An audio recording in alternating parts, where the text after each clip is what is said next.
day, good life to my listeners.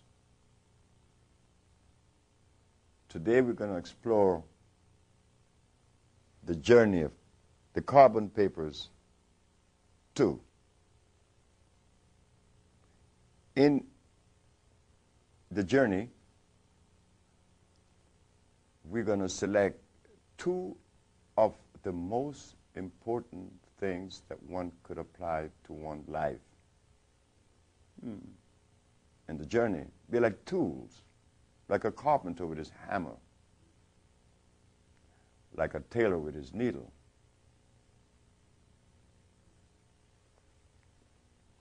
We're going to use obedience and understanding. Obedience to what? To the laws of life. Understanding comes after the obedience. In understanding the laws of life, we find that in the structure of life, there is a mineral known as carbon. There is oxygen and there is hydrogen.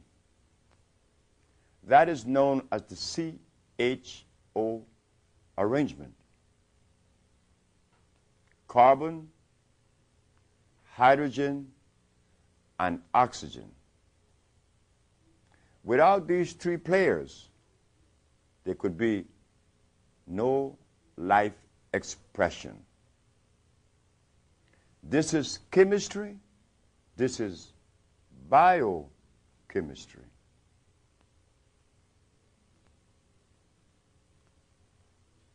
In the past 300 years, we have been listening, reading to things about things such as vitamins, protein, enzymes. Yet I found that very few people knows what these things are and what role they play in the human body. You know, it is like giving someone a toy and telling them that Santa Claus brought this toy. That's not the truth. So when we accept protein, vitamins, and enzymes as players in this life procession, then we are prepared to accept melanin. Remember what we said, and this could be investigated, that carbon, hydrogen, and oxygen are the main players in not only supporting life, but in the manifestation of life. You see, everything that is constructed by the universe, creation, or God, has the structure of carbon, hydrogen, and oxygen. And it is starch-less. Whatever substance that is created by the universe is starch-less. We said melanin. Why? We use the word melanin because for the last 40 years, melanin is the buzzword in relating to health and nutrition or life itself, especially when it is referred to black people. Most black people tells me that melanin is what makes them black.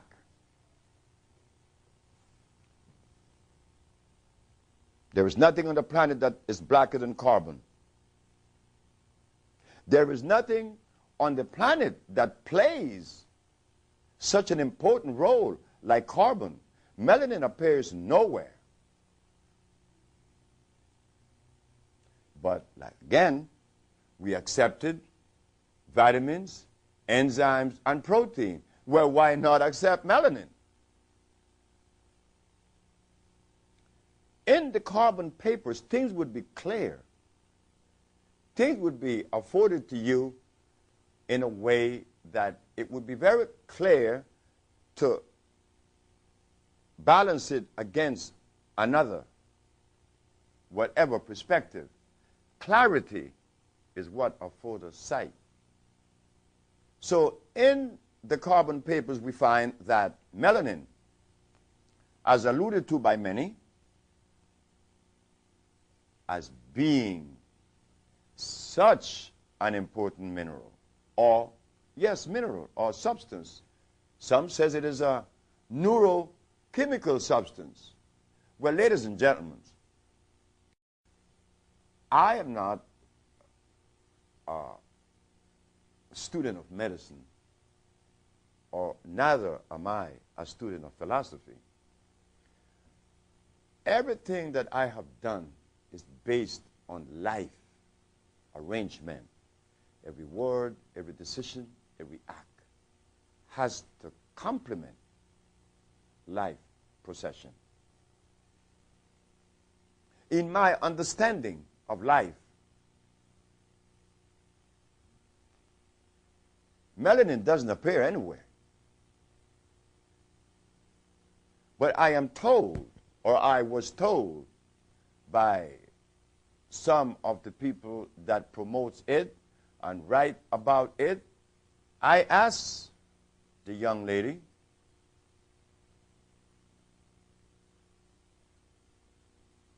if melanin is such an important substance, would it be intelligent for me to ask, where is it produced? Where do you find it in the human body? Oh, of course, very intelligently, she said, in the neurons of the central nerve system.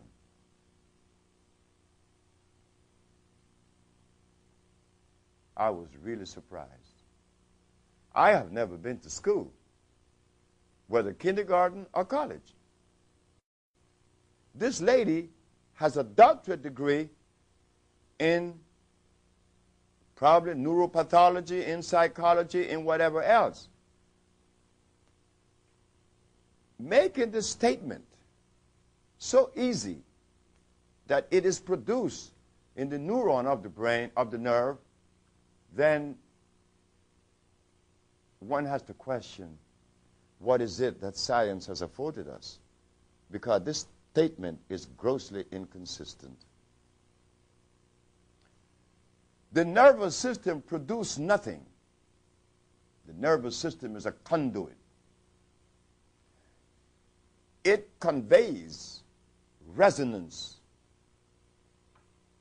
from the brain to each organ, to each system, to each cell. Without the brain, the heart would never beat. It is the electricity from the brain that affords the heart to pulsate. In turn, the heart supplies the brain with oxygen via the blood. The lungs purifies it. The central nerve system is to convey that resonance to point B. It produces nothing. Any production of hormones or chemicals in the body is produced by glands. It isn't produced by the central nerve system. The central nerve system is the carrier of resonance.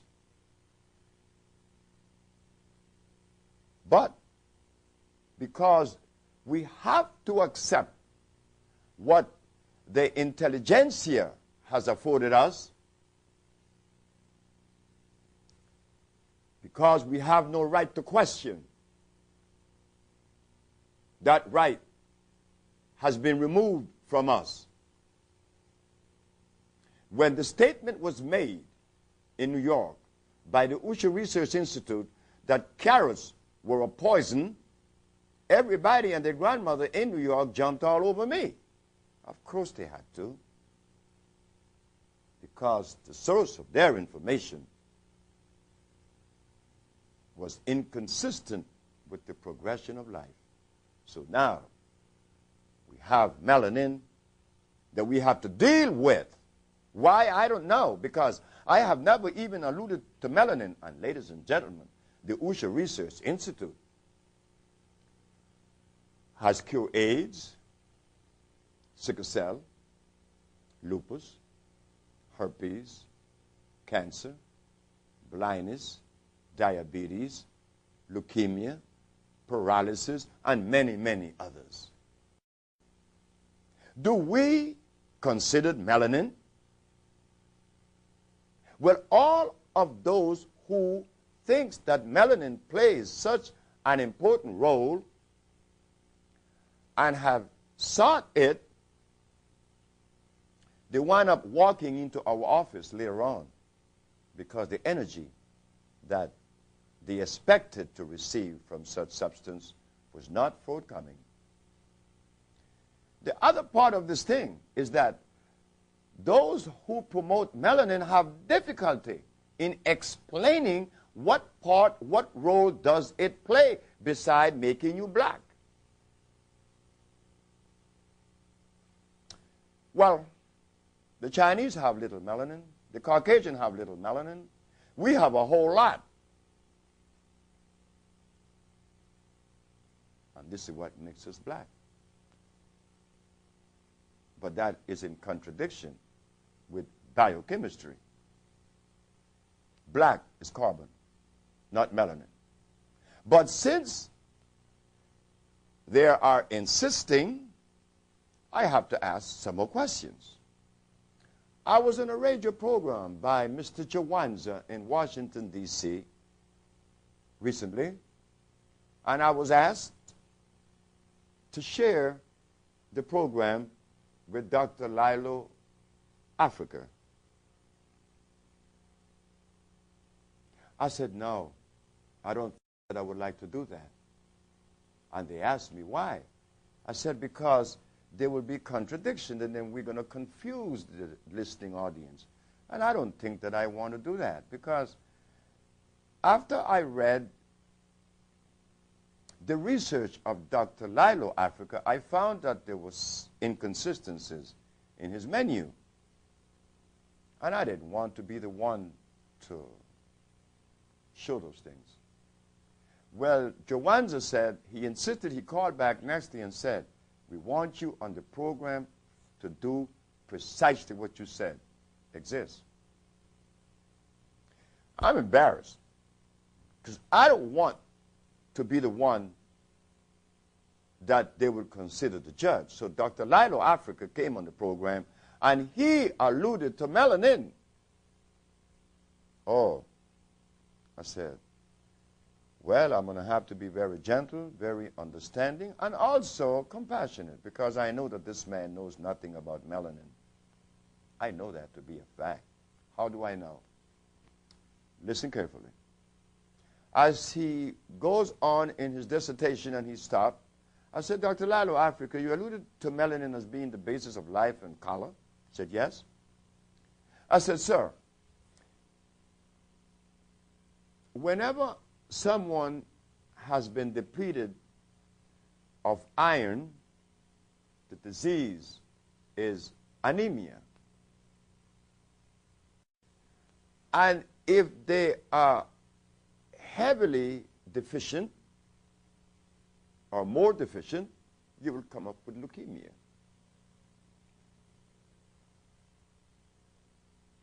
When I'm suffering with rickets, there's calcium that has to be addressed. Bones have to be addressed with calcium. If my brain or when my brain is lacking of energy, well, again, we have to look at copper and carbon. But now that you have alluded to melanin, I want to know, when I find myself deficient, and I will, because minerals go through deficiency, absorbed and utilized with energy. You have to replace it, like you have to eat the food to replace iron, you have to eat the food to replace calcium. What foods do I eat to replace melanin?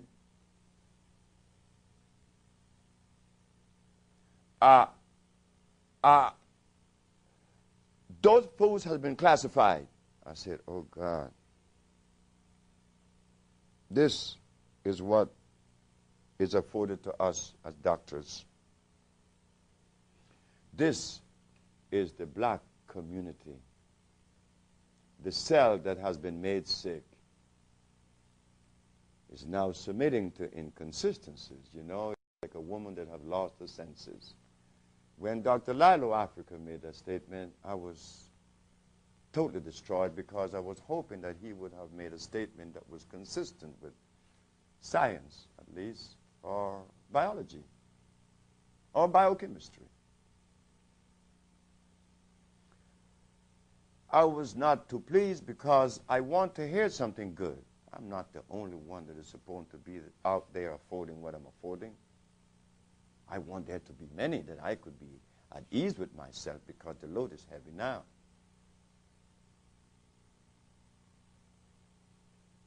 He said those foods has been classified. I said, by whom?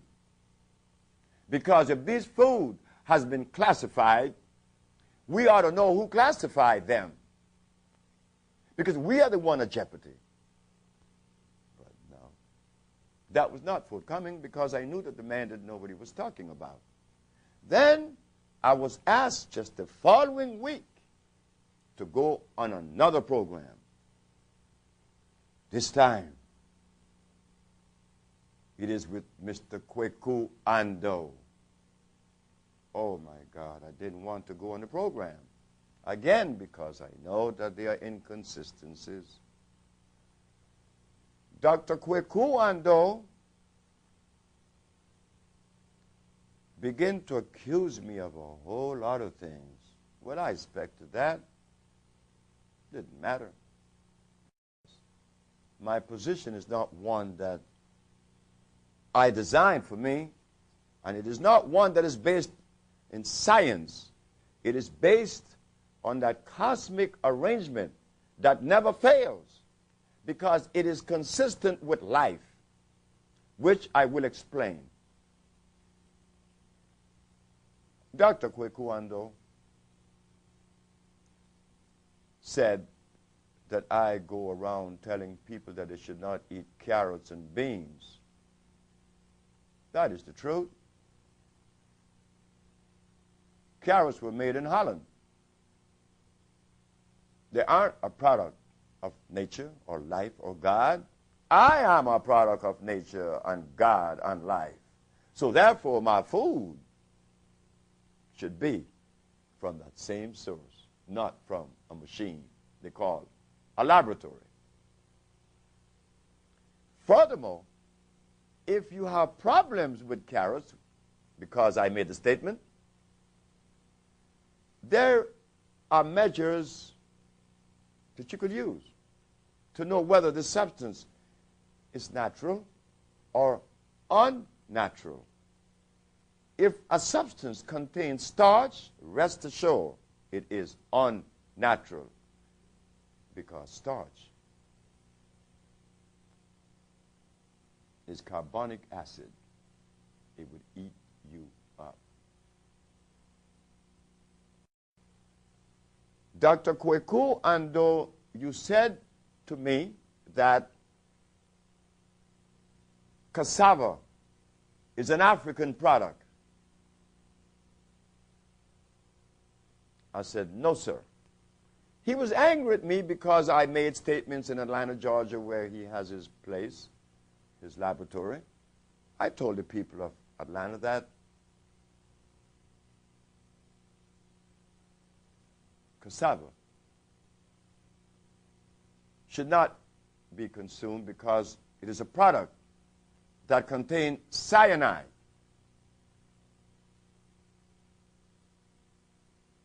Cyanide has the ability to change the images in front of your eyes and also your thinking pattern. But since no one in the health field in or out of Africa has done any research on foods that is being afforded to us. You see, the gorilla cannot eat the polar bear food, nor vice versa.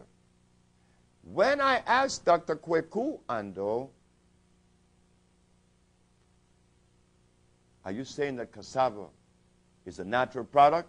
He said, yes, and you were wrong. I said, thank you. I didn't have to say any more because I knew that if my brother, Dr. Ando, had done the research that was necessary to afford himself as a practitioner of health, he would not have made that statement. So, myself, it would have been abusive on my part if I had pursued the dialogue, because I already knew that my brother didn't know. The other part of the carbon paper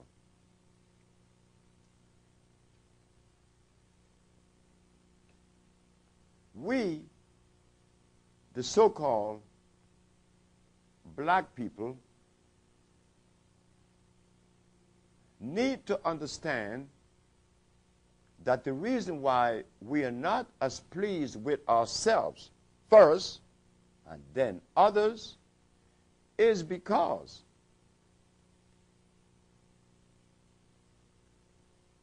we have yet to understand those things that were made specifically for this gene group.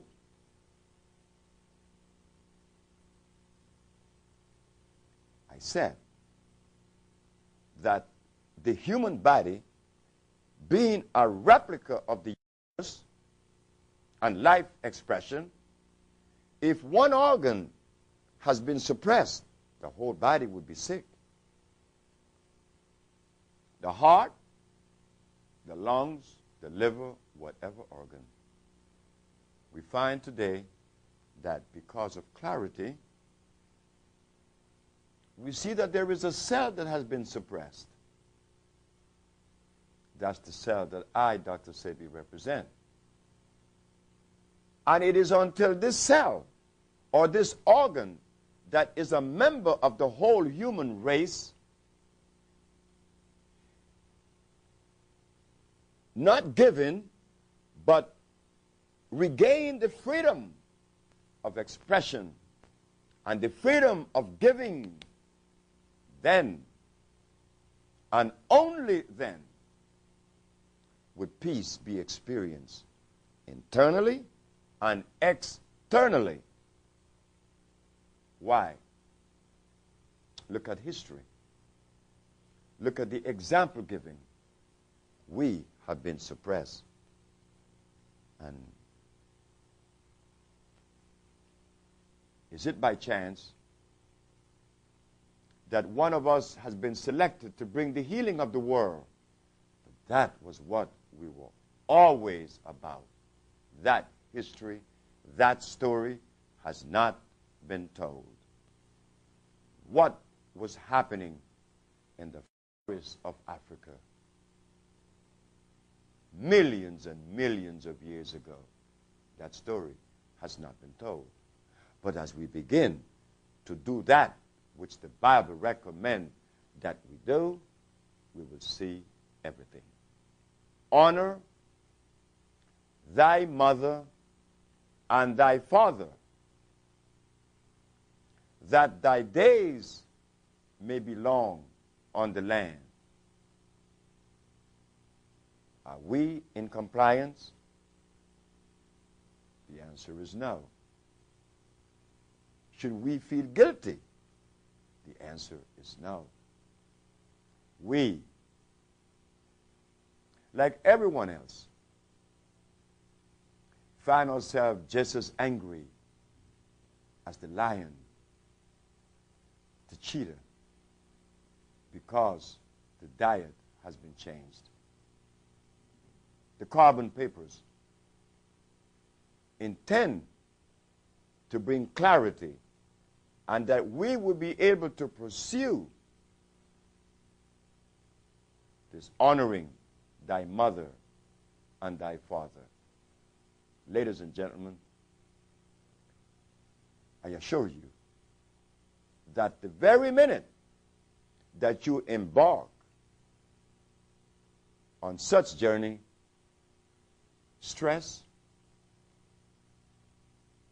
and disease would immediately cease.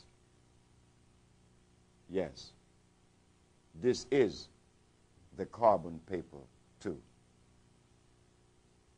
linking with the cosmic procession, not regurgitating words. It is about clarity. Thank you very much.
We will continue to show natural examples to substantiate our position. In every endeavor of life that one embarks,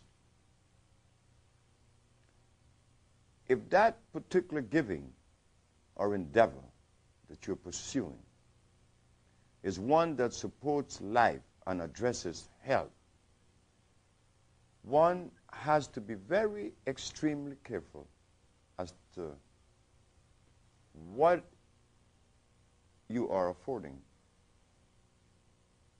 to support this life. It's not like a tailor that cuts into a piece of material to sew a suit, or a shoemaker who will make a pair of shoes. If you make a mistake, the pair of shoes, that's okay. Make another. The tailor could cut the suit too short. Well, you sell it, make another. But in addressing the human body, one has to have the understanding that would aid us in delivering that which is being pursued, health, the cure of disease. It is asked of me Dr. Sebi, you alluded to understanding and obedience. Would you please elaborate on obedience? Of course. It is necessary. The first time that I was told that I was obedient, I was about 57 years of age. I went to visit a man named Mr. Roger from St. Vincent. He lived in New York. He was 94 years of age then. We talked for about 6 hours about many, many things and beautiful things. The man was born the same month with me. They call us Sagittarius. When I was leaving, going out the door, he said, Dr. Sebi, I want to say this. I have taken your product and I feel good and I enjoyed your conversation, but you know what I got from you? I said, no, sir. You are obedient. I looked at him. And I realized it was to be the first time that someone associated me with obedience. And it was a feeling that went through me that I never felt before, because my mother never said that to me, neither my grandmother. And my grandmother is at the center of my life. There's no philosopher, there are no books, there are no teachers, there are no leaders. The only leader and teacher I ever know is my grandmother.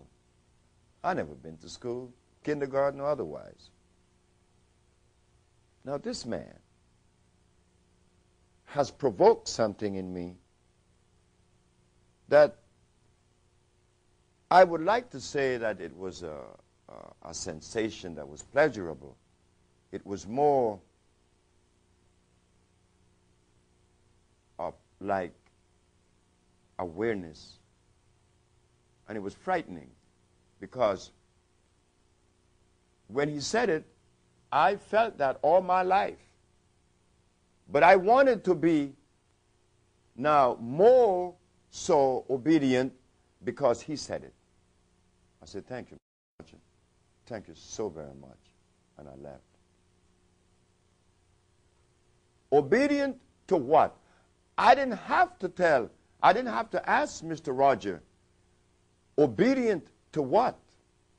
Because he was a Sagittarius. He was just like me. He knew that I would know what he was talking about.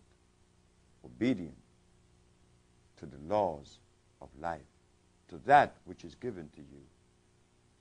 You know, as a little boy, I never been to school. I remember when my mother lived under the floor of a house, not on the apartment under the second floor or below. No, we lived under the floor in the dirt on burlap sacks. And I look out of the floor when it was raining that day, and I said that one day I was going to heal my mother. She was very sick. Now, why did I say that? I was only 5 years old. But I made a statement that came out of my mouth at that age that I'm living now. What did I do in the journey of life to be afforded that my mother no longer have the pain she used to have, and that I said that when I was 5. When I was 27 in New Orleans, 1960, I'm sitting in a barber chair on Claiborne Avenue with Timothy Cogman. And I said to him that I was going to do something for the black woman of the world. I said, because she's the one that has been disenfranchised, dejected, and rejected by everyone, including us. What that something was going to be, I didn't know. I was a merchant seaman then. Little did I know that I was going to be A healer? At 27, ladies and gentlemen, I was suffering with asthma, diabetes. I was impotent. I was angry. Very extremely angry. Later, I'm to understand in my research that my anger was precipitated because the oxygen that I was being deprived of, being asthmatic, made me neurotic. Had to. I'm being deprived of oxygen to my brain. There is instability.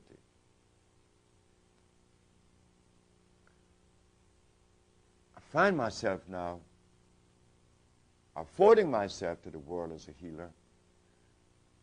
And something came over me about 5 years ago and reminded me, but you're not totally in compliance, Dr. Sebi, because you said that you was going to do something for the black woman of the world, and now you're going to have to do that. So what did I do? It was easy for me. I turned it over to the sisters. They are the one that's curing AIDS now and sickle cell and all the other diseases, not me. They learn it, and they're doing it. I felt good. That was easy. Again, obedience showed up when I was working for the county. A steam engineer. The boy didn't go to school. He has a job as a steam engineer in 1970. You would think that he would be holding on to it because the boy is already 37. And he has a job as an engineer, making all that money. And one day, again come another voice. 2, you're going to quit your job and you're going to quit your wife. I quit my wife that I loved so very much, Marilyn Woods, and I quit my job that was the best thing I ever had. Why did I do that? I don't know why. I remember when I left Maryland, I cried. I cried 5 days.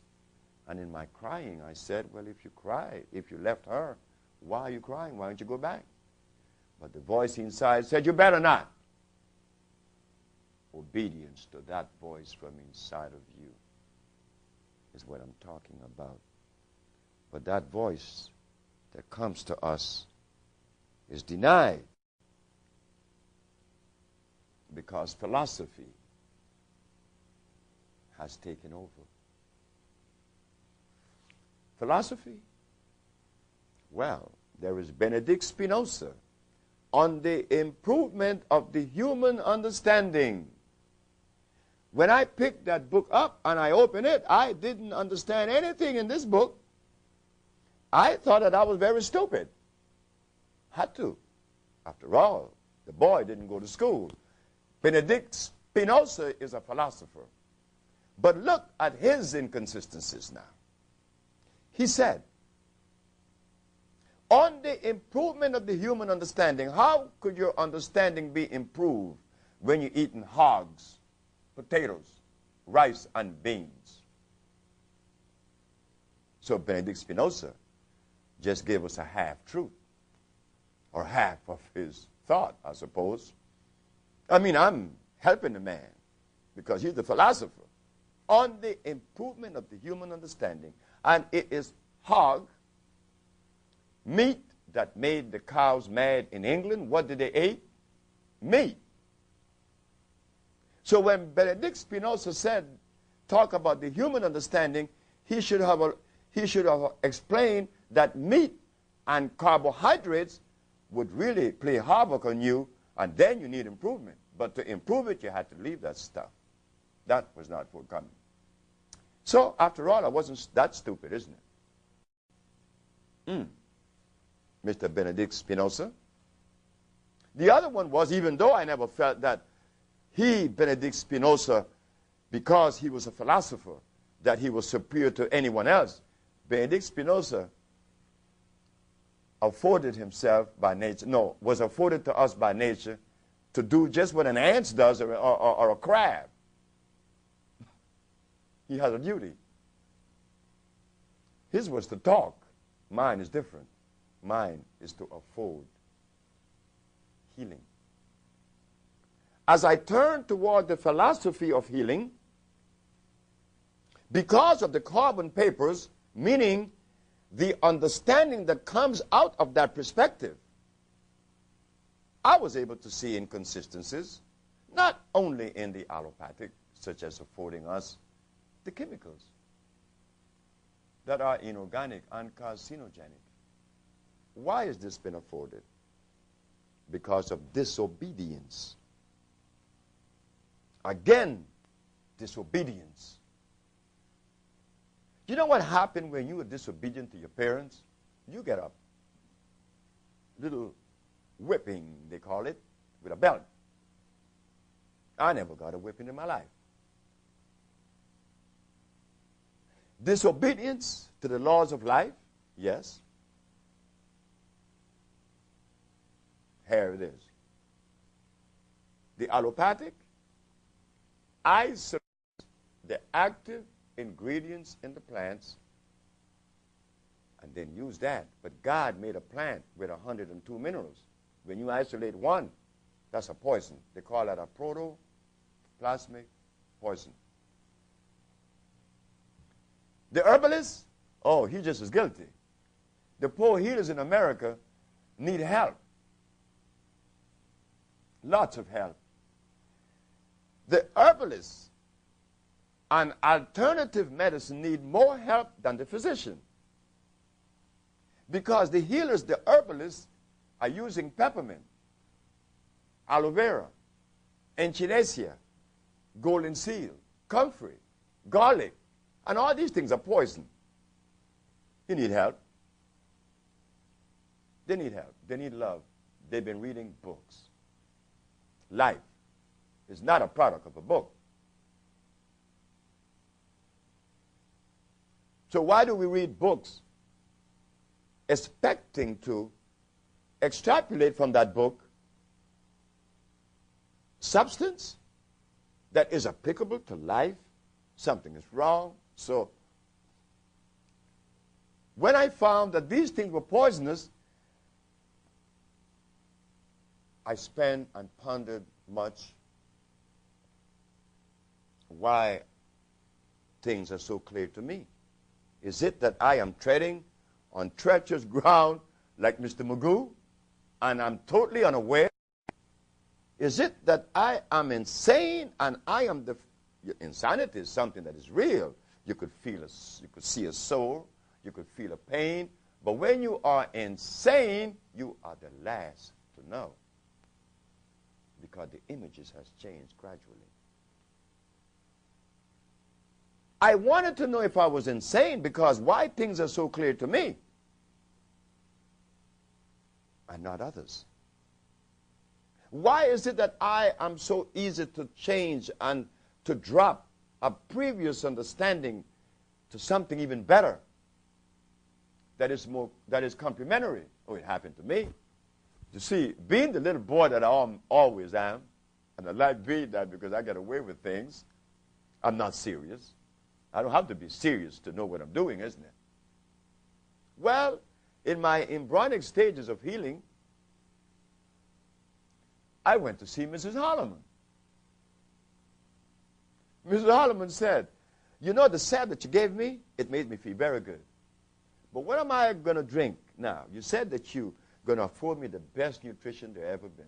I said, I want you to drink carrots juice, beets juice, celery juice.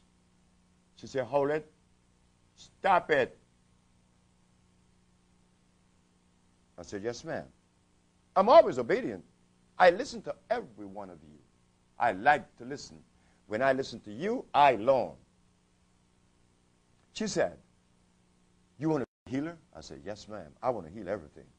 She said, but you're not going to do it the way you're going. I said, why, ma'am? She said, because you're affording me things that are artificial. Why, ma'am? She said, you go and research, and you will find that all those things were made. I didn't have to go too far, because when I came to Los Angeles, I don't know why I did this.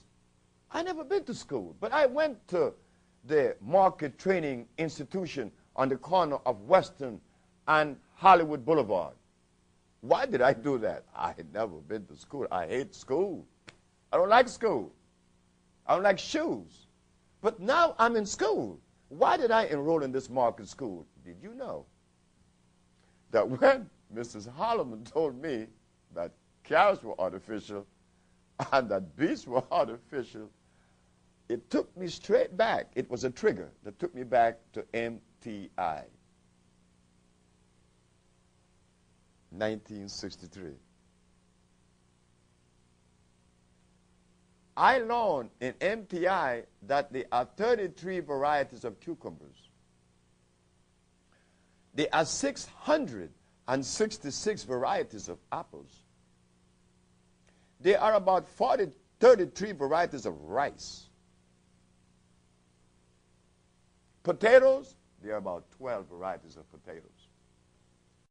And that these things could be grown twice a year. Then I begin to take it home. The things that God made produces fruit once a year. Not twice, not thrice.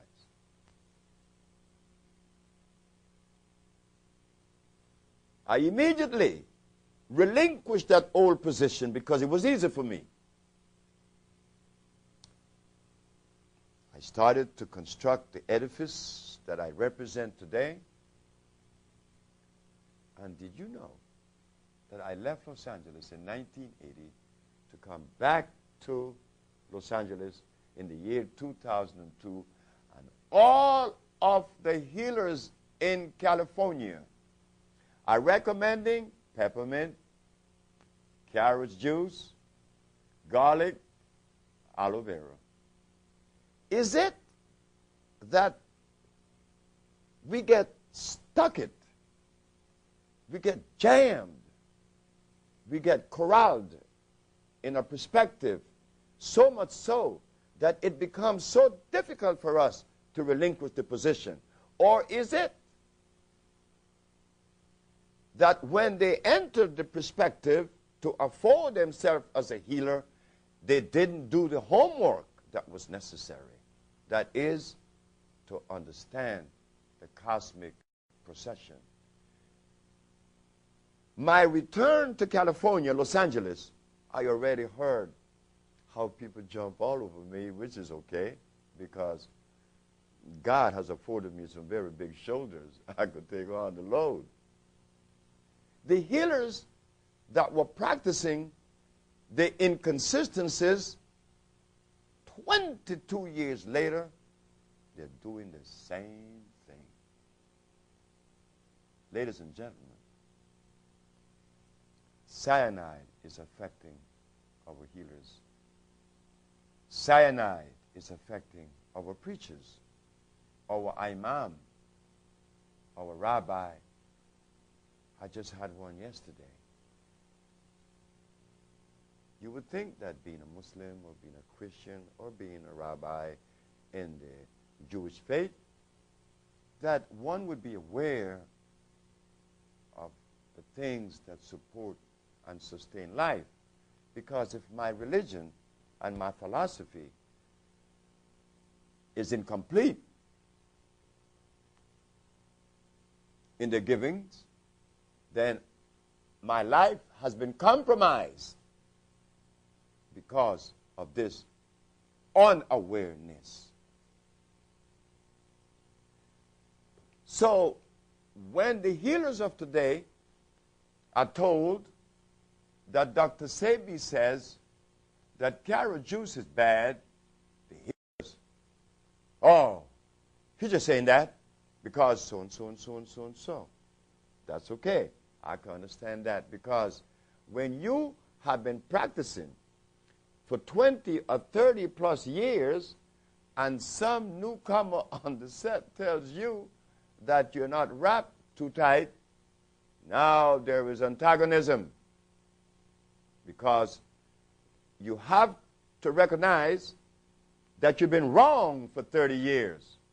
No, you don't have to take that position. That you've been misinformed. You have been misinformed for 30 years. This I find in Los Angeles. Every healer in Los Angeles is guilty of disobedience.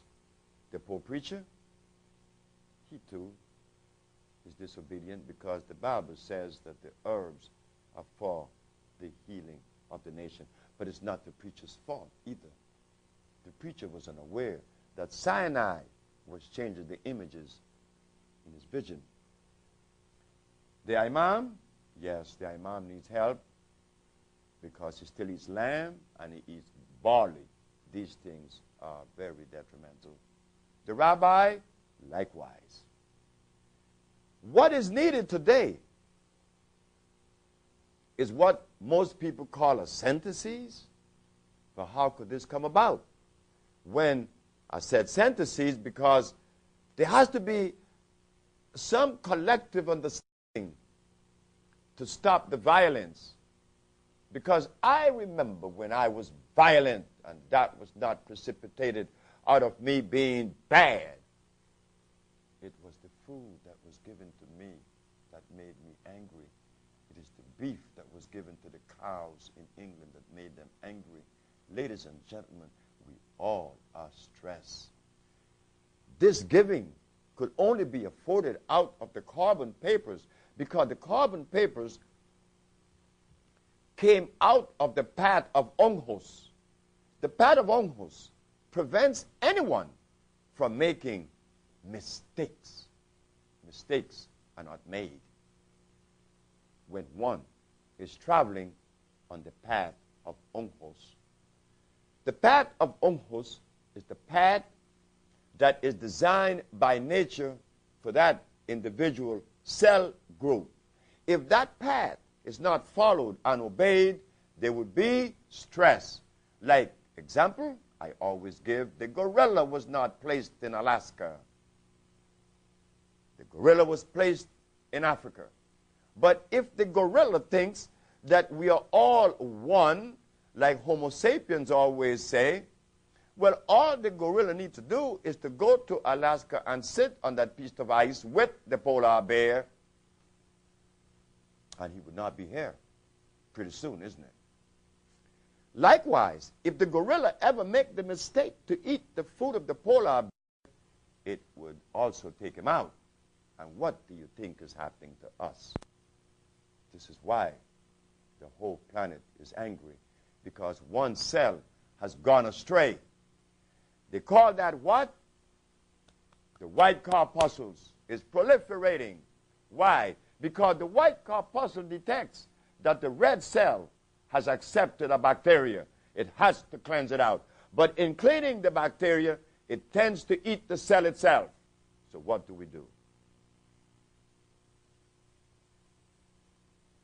We fix it by taking it back into its cosmic arrangement, into the cosmic balance.